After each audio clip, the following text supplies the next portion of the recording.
امتحان کا طریقہ کیا ہے؟ دنیا کے جتنے بھی علمی تعلیمی ادارے ہیں ہر جگہ امتحان لینے کا ایک پروسیجر ہے، ایک عملیہ ہے۔ وہ عملیہ کیا ہے؟ توجہ سے سنیے گا۔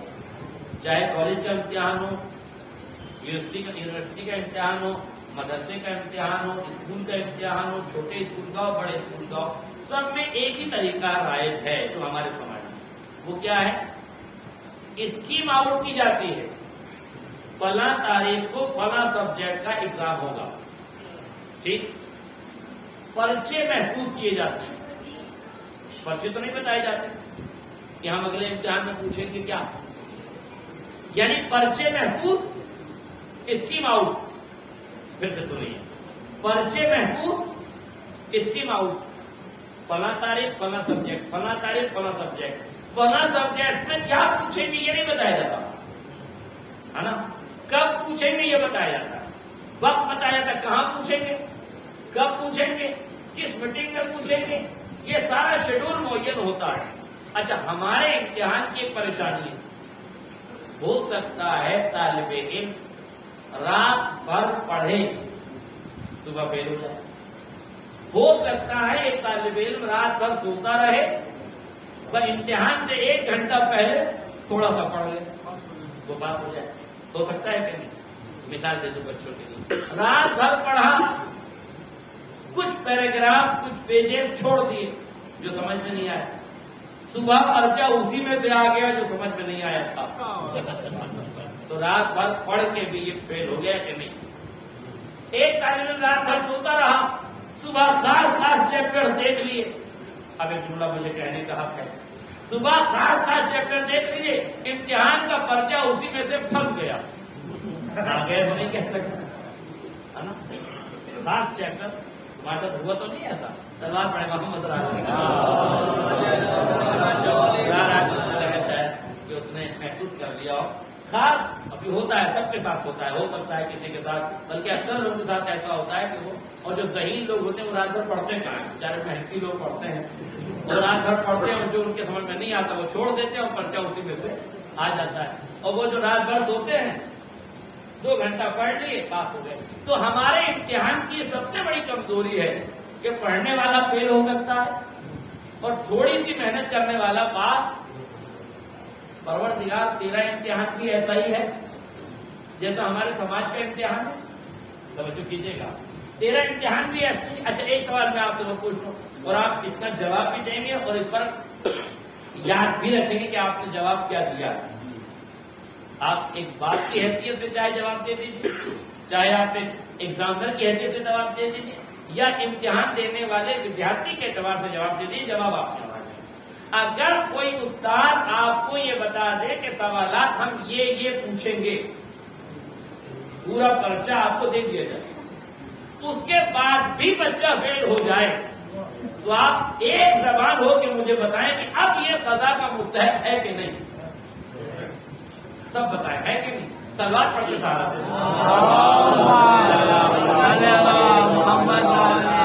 سب نے یہ تسلیم کر لیا کہ اگر بچے کو سوالات معلوم ہو جائیں اور اس کے بعد بھی وہ فیل ہو جائے تو میں سمجھتا ہوں اسٹوڈنٹ یا ودیارتھی طالب علم کہے جانے کا حقدار تو خیر نہیں ہے۔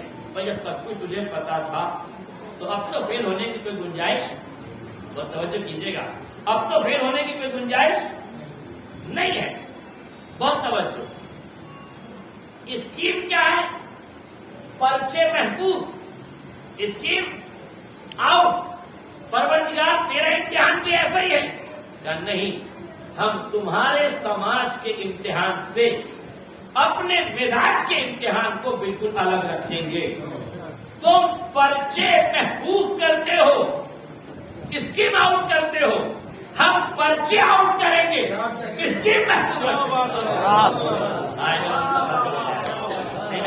مزید وضاحت اپنے بچوں کی نہیں کرو، ہم پرچے آؤٹ کیے دیتے ہیں۔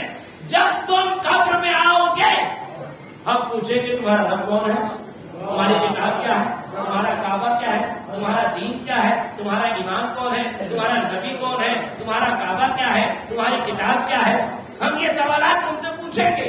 دیکھیں کتنا اچھا ہے وہ ودیارتھی جسے سوالات پتہ چل جائے، کتنا مہربان ہے وہ استاد جو بندے کو سوالات بتا دے۔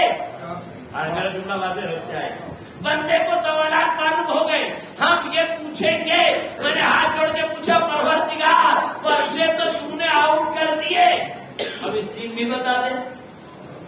میرا جملہ واضح ہو، اسکیم بھی بتا دے، کب پوچھے گا؟ جب بس یہی اسکیم تو ہم نے اپنے پاس رکھی ہے، بس تم تیاری کرتے رہنا، جب ہمارا موڈ ہوگا تمہاری شہرگے حیات پکڑ کے بلا لیں گے۔ میرے عزیزوں، دنیا کے ہر امتحان میں اسکیم آؤٹ، پرچے محفوظ، خدا کے امتحان میں پرچے آؤٹ، اسکیم محفوظ۔ میں نے کہا پروردگار یہ امتحان ہوگا بھی کہ نہیں؟ کل نفس ذائقۃ الموت، ہر نفس کو موت کے ذائقے سے آشنا ہونا ہے۔ اس کا مطلب یہ کہ جس دن موت آئے گی وہی دن امتحان کا ہوگا، اور جب تم قبر میں آؤ گے وہی مکان تمہارے امتحان کا ہوگا۔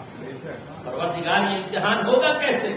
کہ یہ امتحان ہم لیں گے، تمہیں بتائے دیتے ہیں امتحان تمہارا ہوگا، کب ہوگا امتحان یہ بھی بتا دیتے ہیں، ہاں بس تمہیں تیاری کرنا ہے موت کے وقت کی۔ اور میرے تو اس کے بعد بھی اللہ کا کرم ہے، آپ غور کیجئے میرے عزیزوں، توجہ کیجئے، جب ایک عالم دین سے یہ پوچھا گیا کہ پروردگار نے کتنے سامنے کے سوالات رکھے ہیں، تمہارا دین کیا ہے، تمہاری کتاب کیا ہے، تمہارا اللہ کون ہے، تمہارا رب کون ہے، تمہارے امام کون ہے، تمہارے امام کون ہے، تمہارا ہادی کون ہے، تمہارا لیڈر کون ہے، پروردگار نے اتنے آسان سوالات کیوں رکھے ہیں؟ کہ یہ پروردگار کا کرم ہے، اسے معلوم ہے کہ جب موت سے تم ہم آغوش ہوگے تو اپنی کیفیتیں فراموش کر دو گے، موت کی حقیقت جب تم پر آ کے پڑے گی تو دنیا کی محبتوں سے نکلو گے، جب موت آئے گی تو خواب غفلت سے چونکو گے، وہ تاریخ گھر ہوگا جہاں خوف و ہراس ہوگا۔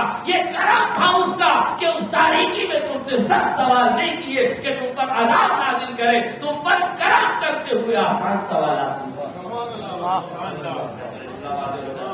اور ایک کرم کرتا ہوں پروردگار کا، خالی یہی نہیں کہ اس نے اسکیم آؤٹ کی ہے، یہی نہیں کہ اس نے پرچے آؤٹ کیے ہیں، اس کے بعد بھی اس خالق کا کرم قسم خدا کی غور کرنے کا مقام ہے۔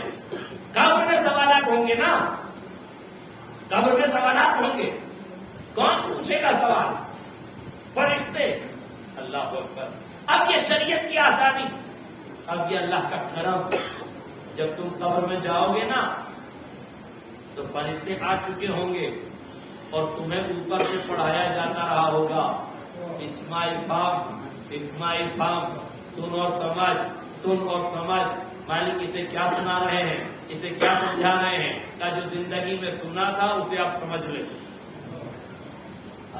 جو زندگی میں سنا تھا اسے آپ سمجھ لیں۔ اب اس میں بتایا جا رہا ہے، دیکھ جب فرشتے آئیں گے، عطا کا ملکان نے، جب ان کا دو ملک آئے، وسألہ کا تجھ سے سوالات کرے تو تجھے ان کے جواب میں کہنا ہے میرا رب اللہ ہے، میرے امام یہ ہے، میری کتاب یہ ہے، میرا دین یہ ہے۔ یہ پوری تلقین پڑھائی جا رہی ہے۔ اب توجہ کیجئے، فرشتے کھڑے ہیں قبر میں، مؤلف پڑھا رہا ہے اوپر سے، چلیے بتانے والا بتا رہا ہے، سننے والے سن رہے ہیں۔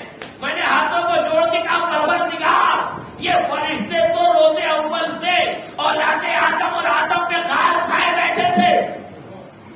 نہیں سمجھ گیا، جب آدم کا پتلا تیار ہوا تھا اور اللہ نے کہا تھا جب میں روح کھول دوں تو سب کے ساتھ سجدے میں چلے جانا، تو اس نے کہا تھا فرشتوں نے یہ پروردگار تو اسے بنائے گا خلیفہ جو دنیا میں فساد پیدا کرے گا، ہمیں بنا دینا، ہم سب پہ ہم دیکھو ہم تیری تسبیح و تقدیس کرتے ہیں، آواز قدرت آتی اتنی عالم و مالا تعلمون، جو میں جانتا ہوں تم نہیں جانتے۔ پروردگار ان کے سامنے ہماری عزت کیا رہے گی؟ یہ سوالات کریں گے، تو اوپر سے ہماری شریعت نے ہمیں بتا دیا ہے، یہ تو کہیں گے کہ سوالات بتانے کا کون سا کمال ہے، اوپر سے بتا رہا ہے، تو سن رہا ہے، بتا رہا ہے۔ اور خالی اتنا ہی نہیں ہے، ہمارے یہاں دوسری تلقین بھی ہے کہ جب قبر بند ہو جائے، لوگ 40 قدم چلے جائیں تو ایک بندہ پھر بیٹھے اور پھر جواب بتائے۔ اب یہ کون سے جوابات بتا بتا رہا ہے کہ اب تک فرشتے قبر بند ہونے کا انتظار کر رہے تھے، جب قبر بند ہو گئی ہے تو پھر انہوں نے سوالات شروع کر دیے ہیں. یہ اس کا کرم ہے کہ اس نے اوپر سے ایک جواب دینے والا دنیا میں بٹھا دیا ہے. تم جواب دیتے رہو، اس کا سوال بتاتے رہو. مالک یہ کرم کیوں ہے کہ ہم اس تاریکی میں بھی تم پر ظلم نہیں کرنا چاہتا، تم پر مہربانی کرنا چاہتا ہوں، تم پر ستم نہ ہو جائے. اس لیے وہ بتاتا ہے. میں نے کہا پروردگار ہماری عزتیں کیا رہیں گے، یہ ان کو بتا تو دوں گا مگر یہ کہیں گے نقل کر کر کے پاس ہوا ہے کہ یہ بھی میرا کرم ہے کہ اوپر سے جو بولے گا تو تم ہی سنو گے، فرشتوں کو سننے کی مہلت